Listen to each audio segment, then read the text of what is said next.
হরে কৃষ্ণ, রাধে রাধে। শুধু কৃষ্ণ ভক্ত, গৌর ভক্ত, হরি ভক্ত, আমার মা সকল, বাবা সকল, আপনাদের প্রতি প্রত্যেকের চরণে সশ্রদ্ধ প্রণাম। উপস্থিত সাধুগুরু বৈষ্ণব মণ্ডলী, অনলাইন উপস্থিত কাছের দূরের আত্মীয় স্বজন, ভাই বন্ধু, ভক্ত শ্রোতা, সাধুজনা গুণীজনা যারা রয়েছেন, সবাইকে সশ্রদ্ধ প্রণাম জানিয়ে শুরু করছি আজকের ভিডিও।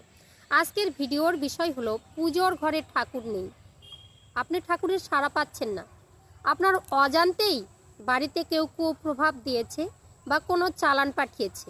আপনি কিভাবে সেখান থেকে মুক্তি হবেন, কিভাবে ঠাকুর আপনার গৃহে এসে বসবে, আপনার সুখ শান্তি ফিরে আসবে। তো চলুন, আপনাদের কাছে অনুরোধ করব, ভিডিওটি একদম স্কিপ না করে পুরো ভিডিও দেখুন।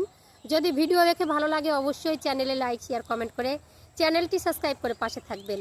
তার আগেই বলতে চাই, যিনারা আগে থেকে চ্যানেল সাবস্ক্রাইব করে ছোট্ট বড় ভিডিওগুলো দেখছেন, আপনাদের অনেক অনেক ধন্যবাদ, ভালোবাসা। হয়তো সবারই কমেন্টের উত্তর দিতে পারছি না, ক্ষমা প্রার্থী। সবারই কমেন্ট আমার চোখে পড়ে, সবাই ভালোভাবে কমেন্ট করেছেন। আপনি দিদি ভালো থাকুন, এভাবে ভিডিও দিন, এরকম অনেক শুনেছি। হয়তো সবারই কমেন্টের উত্তর দিতে পারছি না বন্ধুগণ, তো একটু ব্যস্ততার মধ্যে থাকি, 2-3টে চ্যানেল। তো যাই হোক, সবারই যেন মঙ্গল হয় সেই বার্তাগুলো আপনাদের কাছে পাঠিয়ে দেব। যদি ভালো লাগে অবশ্যই চ্যানেলে লাইক, শেয়ার, কমেন্ট করে চ্যানেল সাবস্ক্রাইব করে পাশে থাকবেন।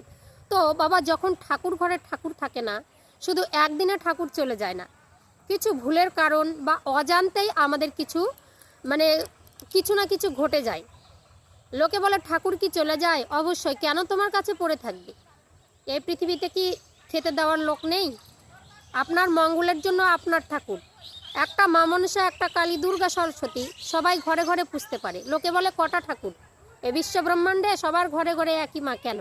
আমার ঠাকুর আমার, এটা ভাবতে হবে, আমার সন্তানের মতন তাকে ভাবতে হবে।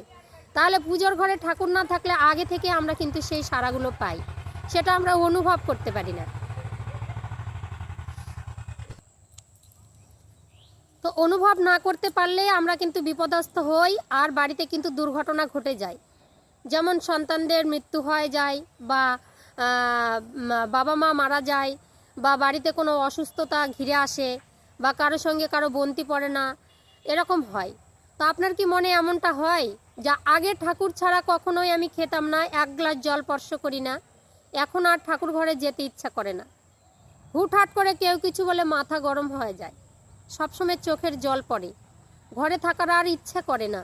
আপনাদের সন্তানকে আপনি খ্যাসম্যাস করেন, স্বামীর সঙ্গে ভালো করে কথা বলতে ইচ্ছে করে না, ঠাকুরকে দেখলে মনে গা জ্বলে, সন্ধ্যাবেলা সন্ধ্যাবাতি দিতে ইচ্ছা করে না, সকালে ভোগ রাগ দিতে ইচ্ছা করে না, মনে হয় এক জায়গায় গুমড়ে বসে থাকি।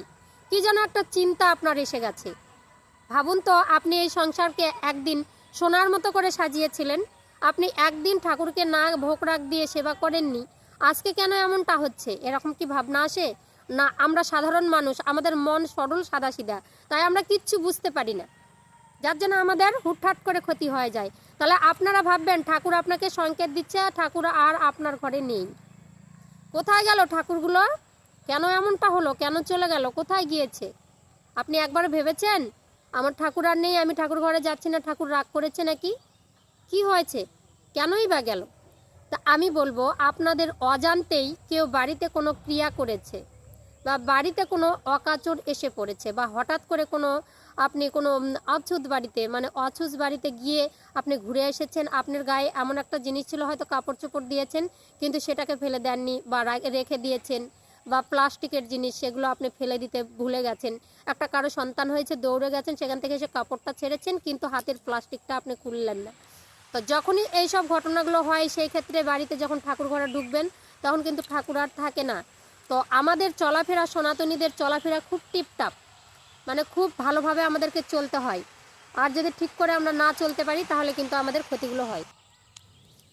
তো যাই হোক, আমরা এগুলা লক্ষ্য করি না, আমাদের লক্ষ্য করতে হবে। কেউ বা হচ্ছে আপনার শত্রু হয়ে গেছে, আপনি এত ভালো খান চলেন, আজকাল তো শত্রুই বেশি, ভালো কাজের দিকে কেউ নেই।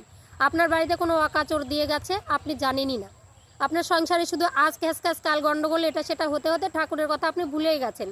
এখন ঘুম থেকে উঠে বসে থেকে থেকে থেকে থেকে তারপরে একটু কাজে হাত দিলেন, খাবারটা হয়ে গেলে স্বামীর আগে গপ গপ করে খেয়ে নিলাম, পুজো দেবো পরে দেবো, দিতে দিতে সন্ধে হয়ে গেল আর দিলাম না। এই সব ক্ষেত্রে আপনি কিন্তু খুবই সাবধান থাকবেন যে আমার কিছু হয়েছে, সংসারটা কেন এমন হচ্ছে। মেয়েদেরকে সবসময় কিন্তু সজাগ হতে হয়। আর সংসার সুখের হয় রমণীর গুণে। সংসার যদি ঠিক না রাখতে পারেন, আপনার সংসার কিন্তু, আপনি যদি ঠিক না থাকেন তাহলে কিন্তু নড়বড়ে হবেই। তা আপনাকে সজাগ থাকতে হবে। তো আপনাকে কি করতে হবে, ঠাকুর কেন গেল আপনারা জানলেন। এখন আপনি কেমন করে আপনারা এই সংসারে আবার হাসি ফুটাবেন, কেমন করে আপনারা আবার ঠাকুরকে বাড়িতে ফিরাবেন।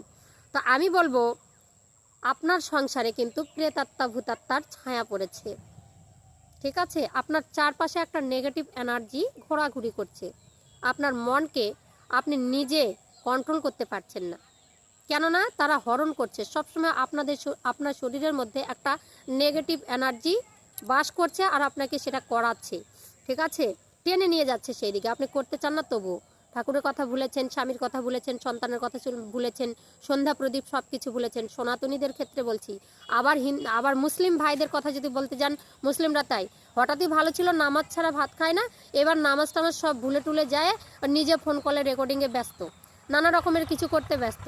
তাহলে কিন্তু আপনারা জানবেন যে আপনার ক্ষতি হয়ে গেছে, ছচাশ হয়ে গেছে আপনার সংসারে। এবার আপনি তাহলে কি করে এগুলো করবেন, ঠিক করবেন বাড়িটাকে। তো আমি বলবো কোনো ওঝার বাড়ি, কোনো ডাক্তারের বাড়ি, কোনো কবরাজের বাড়ি, কোনো মাহানের বাড়িতে যেতে হবে না, হিন্দু হন বা মুসলিম হন। যদি হিন্দু হয়ে থাকেন, এক টানা বাড়ি ঘর আপনি প্রত্যেক দিন সকালবেলা পরিষ্কার করবেন, গোময় দিবেন, গোবরের ছড়া দিয়ে বাড়িটাকে পরিষ্কার করে নিয়ে নিজে কাপড় চোপড় যেদিন থেকে শুরু করবেন তার আগে কাপড় চোপড়গুলো ধুয়ে নেবেন, বিছানা কাঁথা গঙ্গা জল দিয়ে দেবেন, ঠিক আছে। দিয়ে টিয়ে 7 দিন একটানা গীতা ভাগবতের অনুষ্ঠান করুন, আপনি একাই গীতা পাঠ করুন। যদি মনে করেন লাস্টের দিন আপনি ভাগবত দেবেন। আর যদি না এগুলো পারেন তাহলে ছোট্ট করে সত্যনারায়ণের পূজা দেবেন, একটা হোম যজ্ঞ করে নেবেন। যদি করে নেন তাহলে আপনার আপদবালাই সব কিছু দূর হয়ে যাবে, সুখের সংসার আবার গড়ে উঠবে। আর যদি মুসলিম ভাই বোনেরা হয়ে থাকেন, এরকম কোনো ঘটনা ঘটে গেছে, ভালো লাগে না, বাড়িতে মন টিকছে না, কোনো পরকীয়ায় জড়িত হয়েছেন, বা কারোর সঙ্গে সবসময় কথা বলছেন, বা নিজের স্বামীটাকে ভালো লাগছে না, বাড়িতে অশান্তি, মসজিদে যেতে ইচ্ছে করে না, তাহলে আপনাদেরকে বলবো 7 দিন কোরআন পাঠ করবেন। আপনাদের পবিত্র কোরআন যদি আপনারা পাঠ করেন তাহলে সমস্ত নেগেটিভ এনার্জি দূরে যাবে। আপনারা ভালো করে দোয়া পাঠ করবেন, লাস্টে যদি আপনারা একটা জালসার ব্যবস্থা করতে পারেন, এগুলো করবেন, তাহলে কিন্তু আপনার এগুলো কিচ্ছুই থাকবে না। শরীর মন পবিত্র থাকবে কোথা থেকে, আপনার মনের মধ্যেই তো, মন মন্দিরটাই তো ফাঁকা হয়ে গেছে। মন মন্দির যখন ফাঁকা হয়ে যাবে তাহলে নিজের মন্দিরে কখনোই ঠাকুর থাকবে না, আপনার মসজিদে আল্লাহ নেই, আর আমাদের দেবতা ঘরে ঠাকুর নেই। তাহলে লাস্ট দিন কি হবে, হিন্দুদের ক্ষেত্রে লাস্ট দিন পূজা পার্বণ হয়ে গেল, তার আগে কিন্তু মণ্ডপগুলো গঙ্গা জল আর দুধ দিয়ে ধুয়ে দিতে হবে, ঠিক আছে। আর আমাদের মুসলিম ভাইদের মধ্যে যারা মনে করেন যে যেটা দিয়ে আপনাদের পবিত্র করা যায় সেটা করে নেবেন, করে নিয়ে সুন্দরভাবে এই যে কথাগুলো বললাম, আপনার সংসার এমনিতেই ভালো হবে, ফুল ফুটবে, মন আবারও আগের মতো বসবে। একটা হোম যজ্ঞের প্রয়োজন আছে, ঠিক আছে। তো সবাই সুস্থ থাকবেন, ভালো থাকবেন, এইভাবে ভিডিও দেখতে থাকুন, পাশে থাকুন। আমি বলবো সবাই অনেক রকমের জিনিস পাবেন, দেহতত্ত্ব, কৃষ্ণ কথা, হরি কথা, নানা রকমের শাস্ত্র বিধান, সমস্ত কিছু এই চ্যানেলের মধ্যে দিয়ে আমি আপনাদের কাছে পৌঁছে দেব। আপনারা শুধু চ্যানেল সাবস্ক্রাইব করে অনেক কমেন্ট করবেন কী ধরনের ভিডিও আপনারা চাইছেন। হরে কৃষ্ণ, সবাই সুস্থ থাকুন, ভালো থাকুন, হরে কৃষ্ণ। পরের ভিডিওতে দেখা হচ্ছে।